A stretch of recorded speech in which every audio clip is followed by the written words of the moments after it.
أعوذ بالله من الشيطان الرجيم بسم الله الرحمن الرحيم لا حول ولا قوة إلا بالله العلي العظيم mbokki téléspectateurs yi ñuy seetaan à travers suñu chaîne YouTube Az-Zahra TV niñ baaxoo di ko defee ba koor gi tàmbalee ba léegi bis bu set ak ki ñuy dalal suñ plateau bi di jotaayu koor tey nag maam Amary Diop lañ dalal dama koy jox kàddu gi rek mu nuyoo suñ bëree ñu soog a tàmbali jotaay bi. asalaamaaleykum wa rahmatullahi wa barakatuhu ñu ngi leen di nuyu yéen téléspectateur Az-Zahra TV ak képp koo xamante si ñu rek ñu si daan émission bi ñu jaajëfal bu baax a baax di rafetal liggéey bi di la war kàddu Ahmed Ndak. maam Amary thème bi nga xamante ni moom nga ñu indil tey jàpp naa ni moom mooy day xam-xam ak borom xam-xam yi loolu nag muy mbir moo xamante ni si nii yàlla na trop nit ñi xam ko parce que xam-xam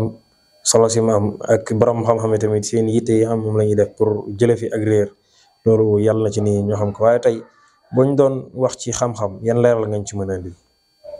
xam-xam nag yàlla dakaa def mu nekk ab lamp boo xamante si ni mooy génnee doomu aadama yi ci li nga xamante si ni moo di ak lëndëm yóbbu leen ci li nga xamante si ni moo di ak leer moo leen di génnee tamit ci li nga xamante si ni moo di ak réer teg leen ci ak njub moo leen di génnee tamit ci ak tusngare teg leen ci siraatal mustaqim. macha allah lii lépp xam-xam moom moo koy def ci kaw suuf di ko def ci nit ñi te tam itte tamit doon itte yoo xamante ne borom xam-xam ñoo koy def waaye ñoom borom xam-xam yooyu noonu buñ doon wax ci ñoom lan nga maanaam lan nga ñu mën a xamal ci borom xam-xam yooyu noonu.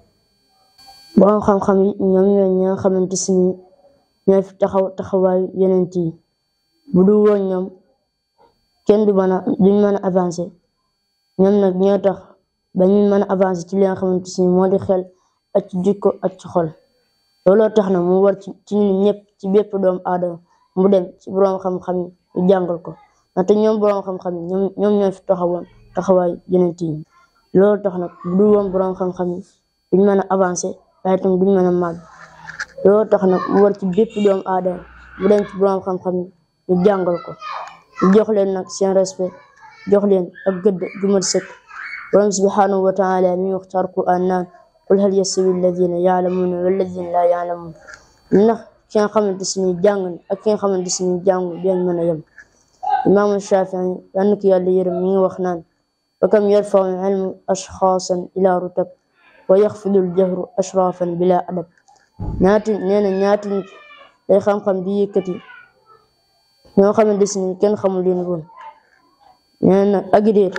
ñaata nit lay wàcce te du ci am benn kersa lañ ci mën a wax nag mooy nit liñ ko gis waaye doo ko jàppee dara te xeeb ko lool waaye ëllëg mu dem ba nekk ab imam te ku la waxoon ni kii ëllëg ñee doon ab imam wala dina doon ab jàngalekat doo ko gëm li nga xamante si ne moo di réer ne réer nit démb mënoon naa doon ab kilifa gu mag waaye tey réer yóbbee ko ba mu doon loo xamante si ni kenn yaakaaru ko woon. Ahmad Shawqi yal na ko yàlla gërëm ñu ngi wax naan al ilmu yarfau baytan laa imaada la wal jahlu yahdimu baytal izzi wa sharaf yaa xam-xam day yëkkati kër goo xamante si amul poto waaye réer day màbbal këru teddaange mun naan loolu la war kaddu Ahmed Ndak. macha allah li nga wax ci xam-xam ak day borom xam-xam moom am na solo lool macha allah yal nañu yàlla may ñu jëriñoo kàddu yi wax ji am na solo trop moo tax yal nañu yàlla may ñu jëriñoo ko xam-xam moom dafa nekk loo xamante ni si nii ki ciy góorgóorlu du perte ñaari yoon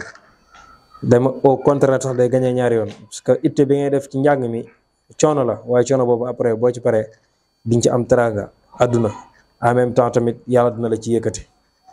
waaw doomu aadama boo nekkee ki gën a ndaw ci sa dëkk pour ëpp fa xam-xam xamal ne yaay ki fa gën a mag doomu aadama boo doonee ki mag ci ab dëkk te jàngoo xamu dara jàppal ni yaag liir bi soo ko juddu yéen a yam kenn du la jàppee dara te muñ demee ba soxla loo xamante ni si nii borom xam-xam moom moo koy doxal ci dëkk ba ku tuuti ko la ñuy jël teg ko sa place mu doxal li ñu war a doxal xam-xam moom day mbir moo xamante ni si nii ca kaw ca kanam rek lañ ko xamee waaye des ginnaaw borom xam-xam moom xanaa borom xam-xam bu jàdd yoon mu tax yàlla musal ci ñuy sàkk xam-xam ba pare xam-xam bi delluwaat doonaat poson ci ñun xam-xam bu doon poson ci borom nag mooy jàng li nga war a jàng ba pare delluwaat di def contraire bi Maam Amary la moo nekkoon sa kàddu gu mujj tey ñu jeexalee foofu jotaay bi. ñu leen di gën a ñaax rek ci jàng rawatina ci weeru koor gi ñu nekk ndaxte jàng bu fekkente ni ñëpp ñu ngi koy def ak réer du fi am te nit kiy jàng ak ki nga xamante si mooy jàngale ñoom ñaar boo leen génnee ci nit ñi ku baax du fi des ndaxte daa bokk ci li nga xamante si mooy mandarga yawmal qiyaam ak réer daf yi bari kiy jàng nag ak kiy jàngale ñoom ñaar seenu fay ñoo yem ca yàlla. asalaamaaleykum wa rahmatullahi wa barakaatu. kon tamit fa lay jaaree tàggatoo ak yéen di leen jox dig daje beneen yoon di leen ñaanal yàlla defal leen qabul defal leen tijaaratan lan tabur ci weeru koor wi. wasalaamaaleykum wa rahmatullahi wa barakaatu. woy leen di abonné suñu chaîne bii di Al Zahra TV ngir ngeen di mën di jot suñu vidéo yu bees